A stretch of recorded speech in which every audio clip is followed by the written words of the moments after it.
A barefoot girl walks into a five-star restaurant where she clearly doesn't belong, her voice trembling as she asks a single question that silences the room.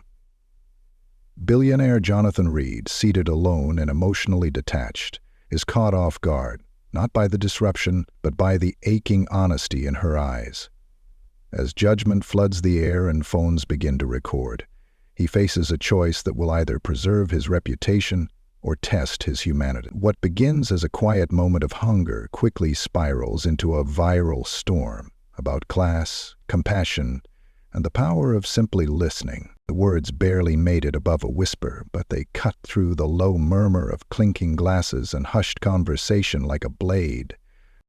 "Can I sit with you?" Jonathan Reid didn't look up immediately. He thought maybe he'd misheard it, or that someone had mistaken his table for theirs. But the voice came again, softer this time, almost scared. "Please, I'm hungry." His eyes lifted from the untouched duck confit cooling on his plate. Standing in front of him, impossibly small, impossibly still, was a little black girl, maybe 8 years old, barefoot and blanketed in dust. Her legs were thin as dowels beneath a torn summer dress that once might have been pink. Dirt hugged her skin like a second layer of clothing. Around them, the restaurant froze. She didn't flinch beneath the chandeliers or the towering wall of wine bottles or the sudden silence. Her eyes, so dry they seemed almost brittle, didn't move from Jonathan's face. Behind her, the maitre d' approached like a storm cloud in heels. "Sir, I'm so sorry, she came in from the street. I'll have her removed immediately." Jonathan raised one hand. The maitre d' stopped mid-stride. He turned back to the girl. "What's your name?" She blinked. A long moment passed. "Natasha," she said finally. His chair scraped gently against the hardwood as he stood. The restaurant watched, every face tilted toward them like sunflowers chasing a strange light. Jonathan didn't speak to the staff or the guests or the cluster of servers frozen beside the host stand. He simply pulled out the chair across from his own. "Sit down, Natasha." The air left the room. A fork clattered to the floor somewhere near the back. A woman in pearls gasped audibly. "You can't be serious," the maitre d' said, trying to recover her poise. "Monsieur Rio, this is—" "She's my guest," Jonathan said. Natasha didn't move at first, like she was waiting for the trick, waiting for someone to yank the chair away or laugh in her face. Then she stepped forward, slow and cautious, like walking on broken glass, and slid into the seat with a creak. Her feet dangled. She didn't touch anything. From the corner of the room, a man in a blazer and thick-framed glasses lifted his phone, lips curling with interest. He angled the camera just right. The restaurant hadn't heard the last of this. The double doors burst open. 2 uniformed officers stepped inside. "Evening, folks," the taller one announced, scanning the room. "We got a call about a minor trespassing." Several hands pointed. "She's not trespassing," Jonathan said before they could reach the table. He stood again, body language composed, voice even. "She's here with me." The second officer tilted his head, suspicious. "This your daughter?" "No." He didn't blink. "But she's under my protection for now." Natasha stared at the table, her fingers lightly pinching the cloth napkin in front of her. Her shoulders rose like she expected to be dragged away. The older officer looked Jonathan up and down. "Sir, if she's not related—" Jonathan reached into his coat and pulled out a small black card holder. "Read, Jonathan. You'll find I've donated to both of your precincts within the last 18 months. He handed the card to the taller officer. "I'd appreciate some privacy." The officer looked at the name, his jaw stiffened, then relaxed. "We'll wait outside." Phones buzzed. 2 different patrons were now recording, trying to keep their movements subtle. They weren't. Across the table, Natasha hadn't moved. She was holding the edge of her napkin like it was a crystal goblet. Jonathan sat again. He didn't smile. didn't soften the air with anything performative. But his voice came down a notch. "It's okay. You're safe." She didn't respond. He leaned forward slightly. "You really don't want me to ask you to leave?" Her eyes lifted. "You invited me, didn't you?" He nodded once. She looked around, then at the bread plate sitting untouched between them. She didn't reach for it. "Where are your parents?" he asked, voice low. She stared at the salt shaker. "Gone," she said. Then, softer, "There was water. A lot of water. My mom couldn't swim. My dad tried to hold me up, but—" She stopped. Jonathan's throat tightened. The hum of the restaurant was returning. Whispered gossip, the clink of silverware, indignation dressed as concern. A woman with stiff blonde curls whispered too loudly to her husband. "He's doing this for attention. Look at the cameras. This is a stunt." A man near the bar chuckled. "Performance art. These billionaires get bored, I guess." Jonathan ignored them. A waitress stood nearby, uncertain whether to approach. Jonathan gave her a look and nodded. "Could we get a kid's menu?" he asked quietly. "And water? No ice." The waitress hesitated, then nodded and vanished. The girl finally reached for the bread. She took a small piece and broke it gently. Her fingers trembled. Jonathan's phone buzzed. He glanced down. "Kara, what are you doing? That photo is everywhere. You're trending already. Damage control or statement?" He flipped the phone face down. Across the table, Natasha was chewing slowly, like she hadn't eaten in days and didn't want to wake up if this was a dream. Jonathan reached across the table, pushed his plate toward her. "Try the salmon. It's good." She paused, took a bite, her eyes lit up. "That's real fish," she said. He chuckled, but there was no real humor in it. The realist. She chewed in silence. Her elbows stayed off the table. She used her napkin. Her posture was tight, upright. It wasn't just hunger she carried. There was dignity. Jonathan watched her eat. Watched her take tiny sips of water and wipe her mouth after every bite. Watched her pretend she didn't hear the phones clicking behind them, or the murmurs that tried to erase her right to exist in this space. He watched her with something in his eyes he hadn't felt in years. Maybe ever. A slow, unexpected ache. Not pity, not obligation, but the kind of ache that comes when you recognize a truth you've been running from, that all your power means nothing if you can't protect someone who needed you long before you even knew they existed. The maitre d' hovered by the kitchen, visibly uncomfortable, unsure of whether to let this continue. She whispered to the head chef. The chef shrugged. Jonathan leaned back slightly. His voice was calm, but it cut across the tables with the quiet force of a gavel. No one should have to ask for the right to eat. And with that, the Mercer room kept spinning. The headlines outside raced to catch up. But at one small table, in the heart of power and performance, something else had taken root. Something human. And it wasn't leaving. The tension didn't leave the room. It simply changed shape. They weren't gawking anymore because a barefoot child had entered their cathedral of linen tablecloths and $300 0-cent entrees. They were gawking now because she was still there. Eating.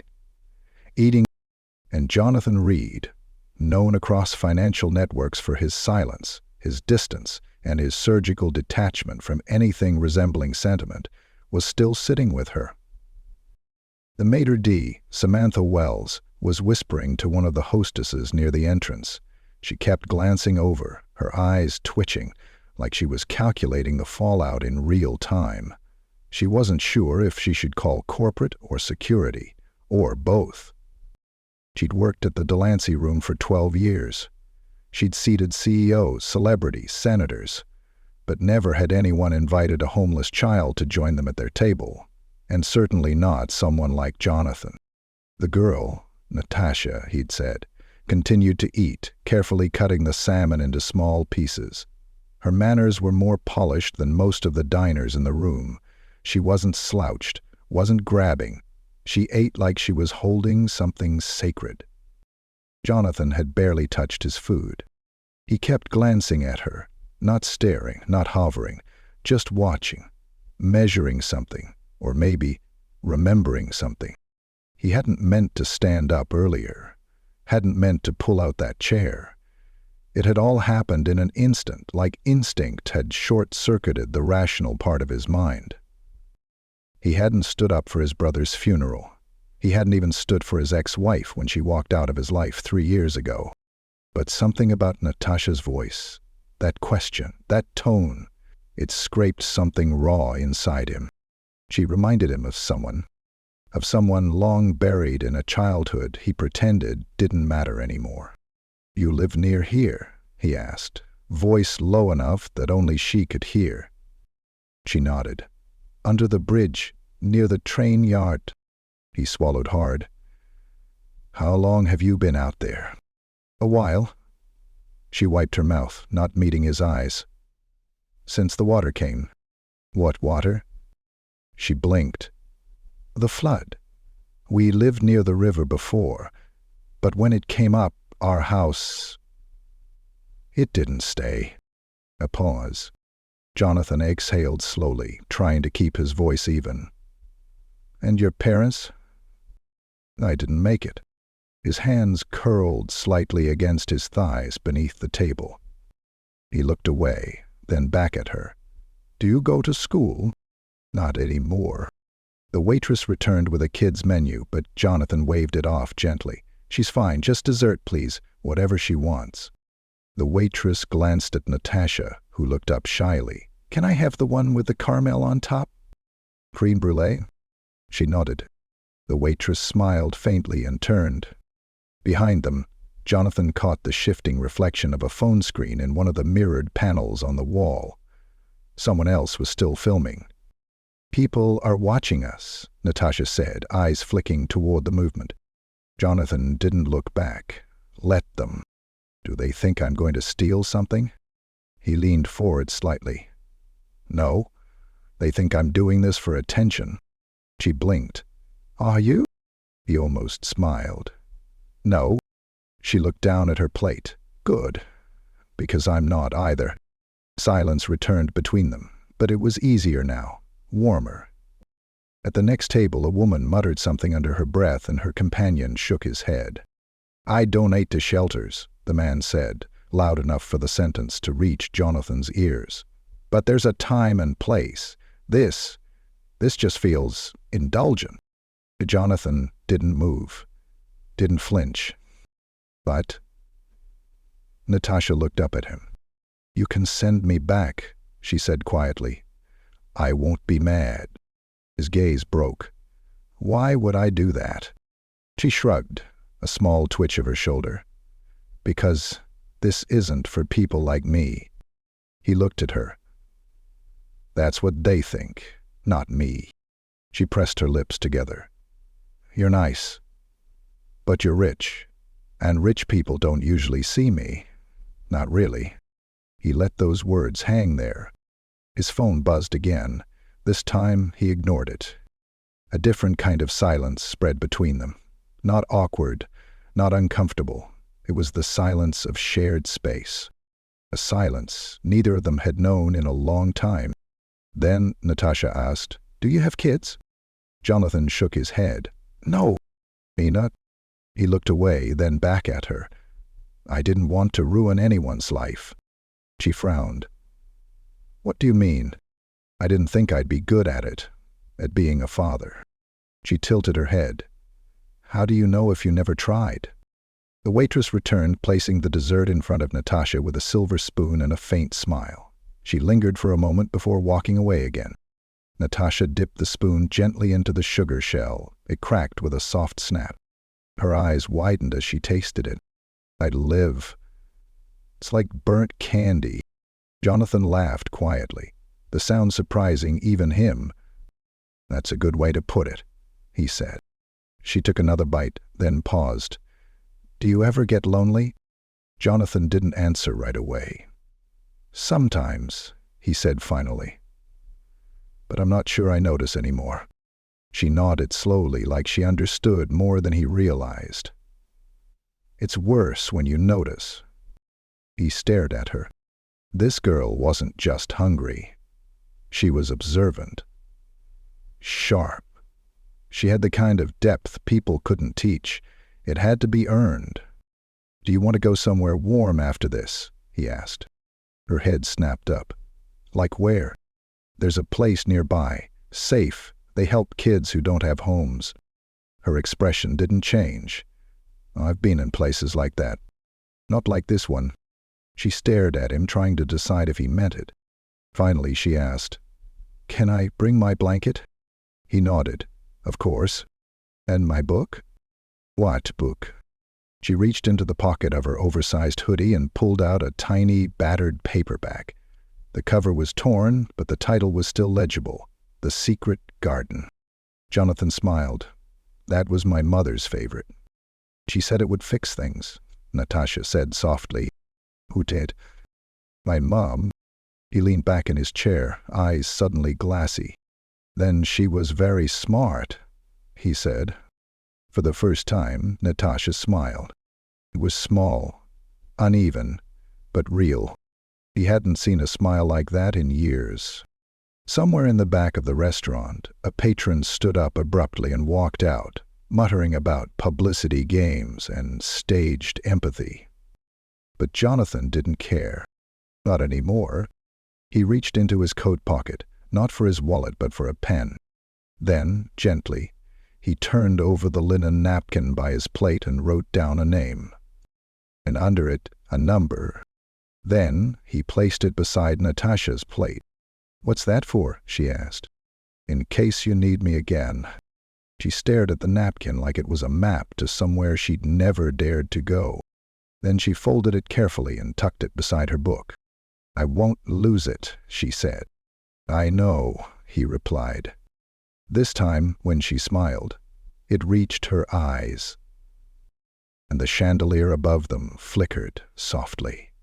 Not from the electricity, but from the shift in something less visible, something breaking, and something beginning. The next morning, Natasha's image was everywhere. Not her name, no one had it yet, but the photo of her, barefoot and perched on a velvet chair in the Delancey room, hands folded neatly as billionaire Jonathan Reid sat across from her, had already been cropped, filtered, and dissected by millions. The shot was perfect. Too perfect. Some said it had to be staged. "He's a prop," a morning anchor said confidently on a finance segment, leaning forward at the camera. "A brilliant one, but a prop nonetheless. He's building an image. It's optics, pure branding. Look at the angles, the lighting. That girl didn't just wander in." Another panelist smirked. "Well, whether it's genuine or not, it's working. He hasn't trended like this since that AI acquisition in 22. In a downtown coffee shop, a college student scrolled past the post, paused, and reshared it with the caption, "If this is real, it's the most powerful image I've seen this year. If it's fake, he deserves an Oscar." But in the Delancey room, that very same polished chamber where silverware whispered secrets across porcelain, none of that mattered. Because Jonathan had come back. Not at night, not through a back door, in broad daylight, and Natasha was with him. This time she wore a clean denim jacket and little sneakers that lit up at the soles. Part of a care package arranged quietly by Jonathan's assistant hours after they left the restaurant the night before. Her hair had been gently combed, the tangles worked through with the quiet patience of a woman who had raised children of her own. The hoodie was gone, so was the worn dress. But her eyes, still sharp, still guarded. The maitre d' was the first to see them. Samantha Wells tried not to let her mouth fall open. She stepped forward cautiously. "Mr. Reid, welcome back. Do you have a reservation?" "I believe I do," he said, giving her a faint, unreadable smile. "Table by the window?" She hesitated, glanced at Natasha. And will your guest be joining you again? He looked at her, no humor in his expression now. Of course she will. Samantha cleared her throat, stepped aside. Right this way. Natasha's steps were smaller today, more self-conscious under the eyes now bolted to her like spotlight beams. Jonathan walked beside her, a gentle hand hovering near her shoulder. Not touching, not guiding, just there. When they reached the table, the same one from the night before, Natasha paused before climbing into the chair. There was a folded napkin waiting, and a menu just for her. The moment Jonathan sat down, a man from a nearby table stood up, not bothering to lower his voice. "Unbelievable," he muttered, tossing his linen napkin onto his seat. "This place used to have standards." He brushed past Jonathan without eye contact. Samantha approached discreetly. "Should I have him removed, Mr. Reid?" "No," Jonathan said. "But do make sure the girl's creme brulee arrives warm this time." Natasha gave the faintest flicker of a smile. The lunch crowd filtered in, some pretending not to notice the billionaire and the little girl seated like old friends. Others didn't bother pretending. A few snapped photos behind wine glasses. One woman whispered, not even hiding her disdain, "This is what passes for philanthropy now?" 20 minutes in, 2 uniformed officers arrived. Jonathan looked up as they approached, tension tightening the air. "Mr. Reid?" "Yes?" "I'm Officer Daniels. This is Officer Lang. We'd like to speak to you regarding the child." Natasha stiffened. Jonathan placed his napkin gently beside his plate and stood. "She has a name. It's Natasha Powell. You can address her directly." Lang frowned. "We received several calls after last night's incident. There's concern about her welfare." Daniels softened his voice. "We just need to ask a few questions." Jonathan gestured calmly. "Of course, but not here." He bent slightly toward Natasha. "Would you mind waiting just a minute?" She nodded once. The 3 men stepped into the wine corridor just past the main dining room. Lang went first. "Do you have legal guardianship of the girl?" "Not yet," Jonathan said. "But I've initiated proceedings. My lawyers filed a temporary custodial petition this morning with family court." Daniels exchanged a surprised glance with Lang. "You're serious about this?" "Why wouldn't I be?" Lang shifted, unconvinced. "Because you're a billionaire. Because people like you don't usually make room for girls like her. Because this whole thing looks like a press stunt." Jonathan's face didn't move. "Do I strike you as someone who gives a damn about looking good?" Daniels cleared his throat. "No, sir." Jonathan leaned slightly forward. "If you'd like confirmation of the filing, I'll have my attorney forward the documents. In the meantime, she is under my protection, and under the law, that's enough." Lang hesitated, but Daniels nodded. "All right, but we'll be checking in." "You're welcome to," Jonathan said.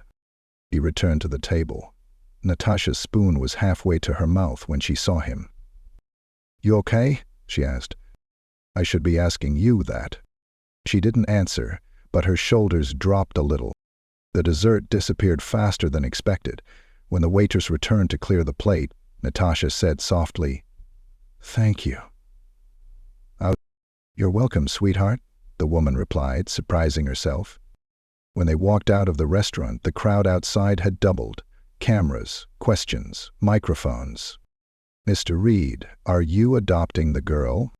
Did you stage the photo for PR? Is this part of your new non-profit initiative?" Jonathan kept walking. Natasha clutched the sleeve of his jacket, but didn't look afraid. Not anymore. Just overwhelmed. As they reached the black sedan waiting at the curb, a boy no older than 10 called out from the crowd. "Hey," he shouted. "She's like me. I used to be on the streets too." Natasha looked up. Her eyes met the boy's. He smiled, and she smiled back. Inside the car, as they pulled away, Jonathan finally exhaled. "You did well in there," he said. She didn't say anything for a long moment. Then, "Are you going to get in trouble?" "Probably." "Why might you do it then?" He looked at her. "Because someone should have done it for me." Natasha turned her face to the window, watching, thinking. The world outside was still full of voices, headlines, accusations. But inside the car, there was peace. Not the kind that comes from silence. The kind that comes from finally being seen. The motel Jonathan had chosen was quiet, tucked off a rural highway just outside the city. It wasn't where he usually stayed, not the kind of place his assistant would book. No skyline views, no marble atrium, no discreet staff in black vests and silk gloves. But he didn't want cameras here. He didn't want speculation. He wanted her to feel something close to invisible again, but in a good way. There was no press, no hovering stares, just a cheap lamp humming in the corner and the smell of clean sheets still warm from the dryer. Natasha stood by the window, her breath fogging the glass. The sneakers were off. Her feet, still sore, still pink from walking too far, rested on the carpet like they were unsure if it was real. "I've stayed in worse," she said, her voice a little lighter now. Jonathan set a small bag on the dresser. "I'll get you something better soon. This is just for tonight." She turned and leaned her forehead against the window pane. "It's warm, and it doesn't smell like bleach and old socks, so yeah, this is better." And he didn't know what to say to that. Natasha kept watching the parking lot. A truck rumbled past slowly. She followed it with her eyes, then spoke without turning around. "What did you do before all the money?" Jonathan leaned against the table. "Tech, software mostly. Automation systems for warehouses. Not exactly thrilling." "3.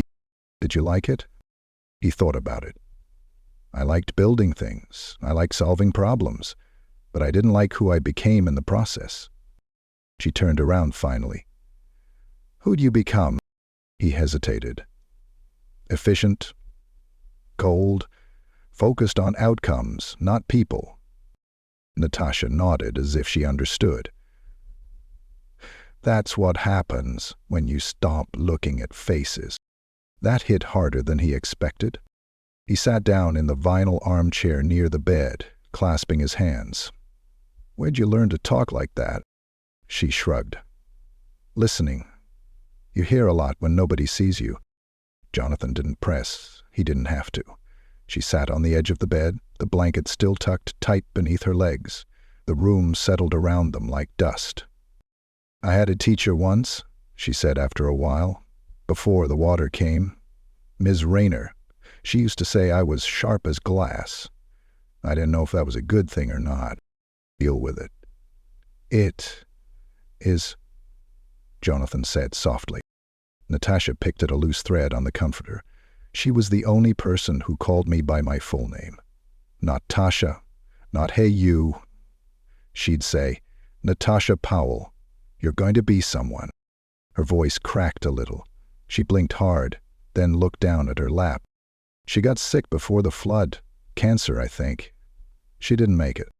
Jonathan looked down at his hands, remembering someone from his past. Someone who'd believed in him before the first dollar ever showed up. Someone who taught him how to make sense of loneliness. "I'm sorry," he said. Natasha nodded once. "Me too." They sat like that for a while, the quiet stretching but not breaking. Outside, a dog barked from one of the nearby units. Eventually, she broke the silence again. "Did you have a mom?" The question wasn't naive. It wasn't even curious. It was just gentle. "I did," he said. "She left when I was 9. Said she was going to California. I never heard from her again." Natasha's brows lowered. "That's cold." "She was scared, I think," he replied. "She thought she was protecting me by leaving. Or maybe that's just what I tell myself." "Did you miss her?" He gave a small laugh. Not bitter, not amused, just tired. "Every day." She didn't say anything, but he felt her watching him. Not like a child watching a grown-up, but like a soul quietly measuring another. "I had a teddy bear named Miles," she said, almost whispering. "He didn't survive the flood. I kept pretending he was just soggy, but he was gone, stuffed with river mud and glass and gone." Jonathan's jaw tensed. "I can get you another one," he offered. She shook her head. "I don't want another one. I want Miles. But it's okay." He wanted to say something to fix it, but there wasn't anything that would. Not really. So he just nodded. After a moment, Natasha shifted on the bed and lay back, arms behind her head like she was stargazing on a summer night. "What made you pull out the chair?" she asked. He blinked. "At the restaurant," she clarified. "Why didn't you just send me away like everyone else?" He looked at her for a long moment. "Because someone once did that to me." Natasha waited, but he didn't elaborate. Instead, he stood, walked over to the nightstand, and pulled out a small, spiral-bound notepad from the motel drawer. He tore off a blank sheet, folded it twice, then handed it to her. "What's this?" she asked. "Another promise," he said. "But this one's for you to write." She opened the paper. It was blank. "What do I write?" "Whatever you want the future to look like." Natasha stared at it. "And then what?" "Then we make it real." She looked at him. "That easy?" "No," he said with a dry smile. "But it starts with writing it down." She held the paper like it might fall apart in her fingers. Then she nodded. "Okay." He didn't write anything yet, but she placed it under her pillow like it needed to stay close. That night, Natasha slept in a real bed for the first time in nearly 2 years. And Jonathan, sitting alone by the window with a lukewarm cup of motel coffee, watched over the room like a man who'd just found something worth losing sleep over. Not a brand, not a cause, but a wife. One he hadn't saved. Yeah, the morning came too fast. Gray light pushed through the motel curtains like an apology, soft and slow, brushing across Natasha's cheek as she turned on the pillow. She stirred but didn't open her eyes right away. The kind of waking that only happens when sleep isn't interrupted by cold wind, concrete, or fear. Jonathan had already been up for hours. He stood outside the room, leaning against the rail that overlooked the parking lot, a paper cup of burnt coffee in one hand, his phone in the other. The screen was a mosaic of missed calls, red banners, and unread messages. Kara had left 5 voicemails. He didn't listen to any of them. Instead, he opened the live stream. The billionaire tech mogul Jonathan Reid, who made headlines this week by dining with an unidentified homeless girl, is facing mounting questions about his intentions. Was it charity, virtue signaling, or something more strategic?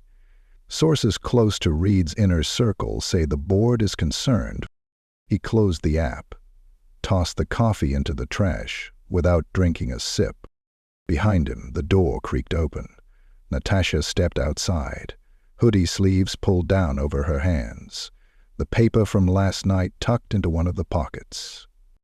"You were out here a long time," she said, rubbing one eye. Couldn't sleep. She joined him at the railing. Below them, a man loaded vending machines into a truck. The world kept moving, indifferent to the things trying to break open inside their lives. Natasha pulled out the paper. She unfolded it slowly. "I wrote something." Jonathan turned toward her. "Yeah?" She nodded. "But it's not a plan. Not really. It's just words I want to say out loud someday. Can I hear it?" She handed it to him instead. He read the small, uneven writing. "I was always here. I always mattered. Even when no one looked. Even when I was invisible. I was still me. I didn't need to be saved. I needed to be seen." Jonathan swallowed hard. He folded the paper again, gently. That's more than a plan. That's a beginning." She looked down at her sneakers. "It still scares me. He didn't have an answer for that. Back inside, while Natasha brushed her teeth with a hotel-provided mini-tube, Jonathan's phone buzzed again. This time he picked up. Kara's voice was calm but clipped. "You need to get ahead of this. The coverage is turning. People are starting to say you're unstable, that you've lost perspective." "I have," he said, staring at himself in the mirror above the dresser. "And I'm not sure." "That's a bad thing." There was a beat of silence on the other end. "You're not seriously thinking of keeping her, are you?" "I'm not keeping anyone. She's not an object, she's a child." "You know what I mean. There are legal layers, liability issues. If something happens under your care..." "Then I'll handle it," he interrupted. "Your board is meeting in 3 hours. They're expecting you to walk this back." "I won't." Kara's voice dropped. "This could cost you the company." Jonathan turned, watching Natasha rinse her mouth. She smiled faintly at her reflection. "Then they can have the company," he said, and hung up. They drove into the city just after 9. Jonathan's legal team was already working. A temporary custody hearing had been scheduled. Natasha would be represented. So would he. In the back seat, she looked out the window, watching buildings flash by like chapters of a story she didn't know how to read yet. "Are you scared?" she asked. He shook his head. "Not of them. Ben, of getting this wrong." She didn't say anything. She just leaned her shoulder gently against his. Not for long. Just enough to say, "You don't have to say it out loud." The meeting room at Reid Technologies headquarters was glass-walled, bright, sterile, the kind of place designed to discourage emotion. Jonathan walked in alone, left Natasha in the care of his assistant, a kind-eyed woman named Marla, who brought her cocoa and sat beside her with a crossword puzzle. The board members were already seated, 9 of them, suits, polished, nervous. "We're concerned," one of them began before he even sat. "About what?" "Optics. Liability. The suggestion that this girl, no offense, may have been used to distract from last quarter's earnings report." Jonathan stared at them. "You think I staged a child suffering to redirect a financial conversation?" "Perception is more powerful than reality," another said. "You know this." "I do," he said quietly. "Which is why I'm here to tell you that perception isn't your job anymore." They blinked. One of them leaned forward. "Excuse me?" "I'm stepping down." A silence thicker than cement filled the room. "You're joking." "I'm not. You built this company, and it no longer reflects what I value." Someone swore under their breath. Another closed their laptop too hard. Jonathan didn't move. "You have your numbers. You have your strategy. You'll survive without me. What about your reputation?" He stood. "I'm not here for that anymore." Outside the room, Natasha sat swinging her legs, cocoa in hand. When he returned, she looked up quickly. "Well?" she asked. He smiled. "I just made room for more important things." That night, they returned to the same restaurant, not because he needed to, but because she asked him to. "I want to go back," she said, "but this time not as a surprise. I want them to see me coming." The maitre d' didn't speak when they walked in. She just stepped aside and motioned to the same table. Natasha walked ahead, steady. She wore a dark green jacket this time, and her curls had been tied back with a soft ribbon someone from Marla's office had brought her.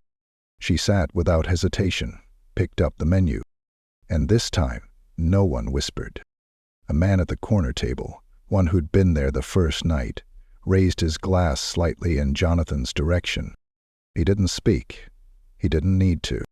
Respect doesn't always come in applause. Sometimes it's in silence. Sometimes it's in the absence of cruelty. As Natasha bit into a warm roll and looked out the window, Jonathan knew the backlash had already happened. The calls, the criticism, the headlines. But now came the resolve. He wasn't here to erase the past. He was here to rewrite the ending with her. 3 weeks later, the Delancey room had changed. Not in its decor or menu, but in something harder to name. The waitstaff moved with the same polished precision. The wine glasses still caught the light just right, but the air felt lighter, less curated, less sharp around the edges. They'd tried to pretend nothing had happened. The management issued no formal statement. The press inquiries were quietly declined, and no plaque was hung to commemorate the night a barefoot girl asked for a seat and broke the internet. But something lingered, and tonight it returned in the form of Natasha Powell. She walked through the doors like she belonged there, because this time she did. The hostess didn't flinch, didn't whisper. She smiled. "Welcome back, Miss Powell." Natasha grinned, her small hand gripping the strap of a soft brown satchel. She wore a navy blue dress with little silver stars scattered across the fabric, and a soft white cardigan buttoned at the top. Her shoes didn't light up anymore. These were leather, polished, quiet, but they made her feel tall. Jonathan followed a step behind, not as a guide, but as her guest. His suit was simple, no tie, sleeves rolled slightly at the cuffs. He looked less like the tech titan they still whispered about, and more like someone who had finally remembered how to breathe. They were led to a different table this time, by the window, bigger. The view stretched across the evening skyline, where warm gold lights flickered like signals from another world, one Natasha had once watched from alleys and overpasses, wondering what it might feel like to stand under those lights instead of beneath them. Jonathan helped her into her chair, then took his own seat. No one stared, no phones were lifted. The restaurant, somehow, knew not to make this moment about spectacle. "You nervous?" he asked, unfolding his napkin. "A little," she admitted, "but not scared." She opened her menu with quiet confidence. "What's risotto?" He smiled. "Creamy rice, usually with cheese, sometimes mushrooms." She wrinkled her nose. "Mushrooms are weird. Experience." "I won't argue with that." The waitress approached. She looked young, maybe college age, her hands slightly shaking as she realized who she was speaking to. Not Jonathan, but Natasha. "I just wanted to say," the girl stammered, "my little sister, she's in foster care. What you did, it meant something. Thank you." Natasha blinked. Then, very carefully, said, "I didn't really do anything." "Yes, you did," the girl said, gently placing her hand on the table before taking their drink orders. "You reminded people to care out loud." When she walked away, Jonathan raised his glass of water. "Ill reminders." Natasha clinked her glass of lemonade against his. "2. Not being invisible." Their meals came quickly. Roast chicken for her, seared salmon for him. Everything smelled expensive, but nothing about the moment felt like wealth. It felt like presence. She ate slowly, savoring each bite, but more than that she watched, not out of fear now, but out of curiosity. She noticed the way the couple near the door leaned closer together after each laugh, how the older man at the corner table cut his food precisely and nodded between bites, like each movement was a ceremony. It all felt less foreign now. "Do you think it's weird," she asked between bites, "that I don't want to leave your house?" He set down his fork. "Not at all. Even if you're not really my family?" He leaned in. "Natasha, you get to decide what that word means. Blood makes you related. Choice makes you family." She nodded slowly, letting that sink in. "I think I want to stay, for a while, if that's okay." "It's more than okay. I already made space." She paused. "Like a room?" He smiled. "Like a life." She beamed. "Mine has purple curtains, just so you know." I'll call the decorator in the morning. Dessert arrived. Not crème brûlée this time, but something new. A towering swirl of vanilla mousse with fresh berries and gold leaf on top. She blinked at it. She lifted. Is it supposed to look like a crown? Jonathan raised an eyebrow. Maybe it is one. She giggled. That's so extra. What she ate every bite? After the table was cleared, Natasha leaned back, arms folded across her stomach, completely full in every sense of the word. Outside the window, the skyline glittered. For the first time, it didn't feel far away. It didn't feel untouchable. It felt like part of her story. Jonathan rested his elbows on the table. Do you want to hear something strange? She tilted her head. Always. I used to come here to disappear, sit in silence, hide behind money and power, and try to forget the boy I used to be. She frowned. You were hiding? Most of the time. From the guilt, from the loneliness, from the feeling that nothing I built actually meant anything. She was quiet. Then one night, he continued, a girl asked to sit with me, and everything I thought was important shifted. She looked at him carefully. That's not strange. That's what happens when you see the world through someone else's eyes. He chuckled. And whose eyes am I seeing through now? She sat up tall. A girl with purple curtains, a second-hand book collection, and dreams big enough to stretch across this whole city. Then I'm the lucky one. She smiled, and something warm passed between them, a bond not of rescue, but of recognition. Two people who had been invisible in different ways, now seated where no one could ignore them. As they rose to leave, several patrons nodded quietly. One older woman placed a small envelope on the table before slipping away. Natasha opened it once they reached the sidewalk. Inside was a simple card. She's extraordinary. Keep going. A mother who understands. No signature. No spotlight. Just kindness passed like a torch. Outside, the streetlights cast a soft glow over the sidewalk. The world felt different now. Not perfect, not easy, but wide open. Jonathan placed a hand on Natasha's shoulder. Ready to go home? She looked up. We already are. And as they walked toward the waiting car, the camera flashes didn't come. There was no crowd, no headlines waiting to be written, just the quiet rhythm of footsteps side by side. No longer a billionaire and a barefoot girl, just a father and his daughter